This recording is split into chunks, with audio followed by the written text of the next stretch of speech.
সামগ্রিক পরিস্থিতি দেখবার জন্যই তো রাঙামাটিতে এসেছে। আপনারা জানেন মাননীয় প্রধানমন্ত্রীর পক্ষে সরকারের দায়িত্ব নিয়ে গতকাল চিটাগাঙে এসেছি। সারাদিন চিটাগাঙে ছিলাম, কোঅর্ডিনেশন মিটিং করেছি, বিভিন্ন আশ্রয় কেন্দ্র পরিদর্শন করেছি, বাস্তবতা দেখবার এবং বোঝবার চেষ্টা করেছি। আজকে সকালেও চট্টগ্রামে বেশ কয়েকটা জায়গায় গেলাম, আজকে এখন রাঙামাটিতে এসেছি। আশ্রয় কেন্দ্রটা কেমনভাবে পরিচালিত হচ্ছে সেটা দেখলাম। আপনারা নিজেরাই আমাদের সাথে ছিলেন, দেখেছেন। তারা মৌরলদের সকলে সন্তোষ প্রকাশ করেছে যারা 3 বেলা খাবার পাচ্ছে, ঠিক আছে না, এবং খাবারের মানও ভালো। ডাক্তার হয়তো বা অল্টারনেটিভ ডেতে আসছে, আমরা আগামীকাল থেকে এটা যেন প্রতিদিন আসে সেটা নিশ্চিত করবার চেষ্টা করব। আর এখন আমরা জেলা প্রশাসনের সাথে বসবো, সেখানে আমরা বিভিন্ন উপজেলার ইউনো কর্মকর্তারা ভার্চুয়ালি সংযুক্ত থাকবেন।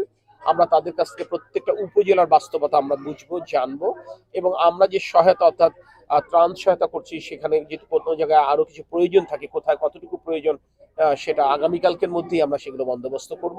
এটা হচ্ছে এই মুহূর্তের কাজ। আগামী দিনগুলোতে যখন এই দুর্যোগটা কেটে যাবে, আবহাওয়া ভালো হবে, তখন থেকে সবাই বাসা বাড়িতে ফেরত যাবে। বাসা বাড়িতে ফেরত যাওয়ার পর হয়তো অনেকেরই বাসা বাড়ি আগের মতো থাকবে না, ক্ষতিগ্রস্ত হয়ে গেছে। সেই ক্ষতিগ্রস্ত বাসা বাড়িগুলো আমরা কিন্তু মেরামতের জন্য প্রধানমন্ত্রী তারেক রহমানের পক্ষ থেকে আমরা সর্বোচ্চভাবে চেষ্টা করবো। এটা কিন্তু আমাদের জনগণের কাছে কিন্তু আমাদের ওয়াদা।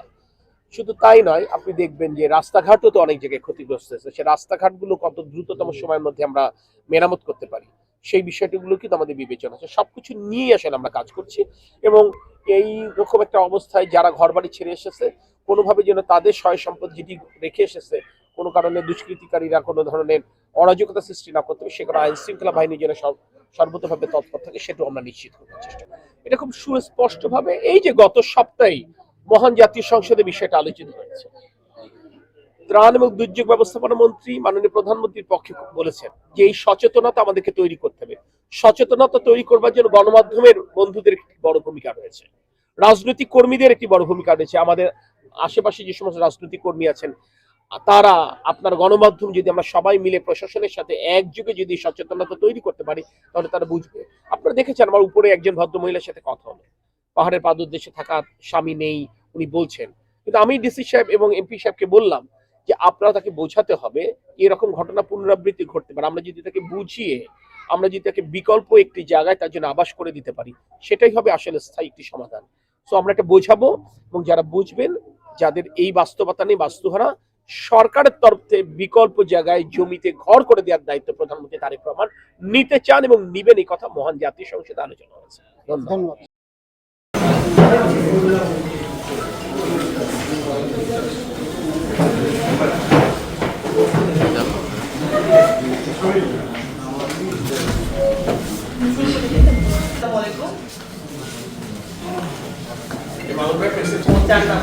সার্বিক পরিস্থিতি পর্যালোচনার জন্য আমাদের গণপ্রজাতন্ত্রী বাংলাদেশ সরকারের মাননীয় প্রধানমন্ত্রী জনাব তারেক রহমান স্যারের পক্ষ থেকে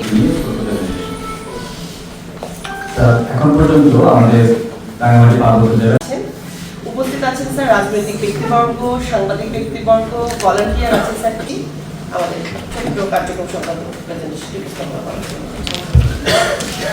আর যারা আশ্রয় কেন্দ্রে আসতে চাচ্ছেন না তাদের অনেকে তাদের আত্মীয় স্বজনের বাসায় বা নিকটবর্তী মসজিদ ধন্যবাদ।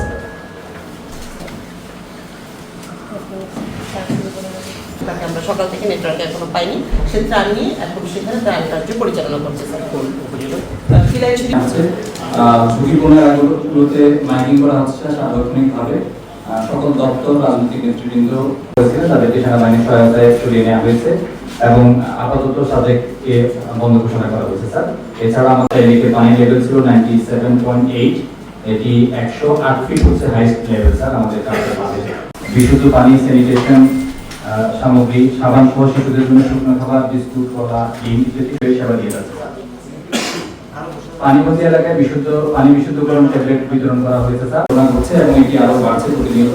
এখন পর্যন্ত বাতাসে মরা গাছের গোড়া উঠে করে একজন মারা গিয়েছে।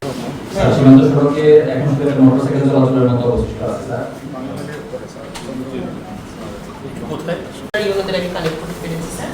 একজন ইউনিয়ন যে ইউনিয়নটার নাম হচ্ছে আমি বললাম খারওয়া স্যার 2 দিন থেকে এত তীব্র স্রোত ছিল এই অঞ্চলের মাননীয় সংসদ সদস্য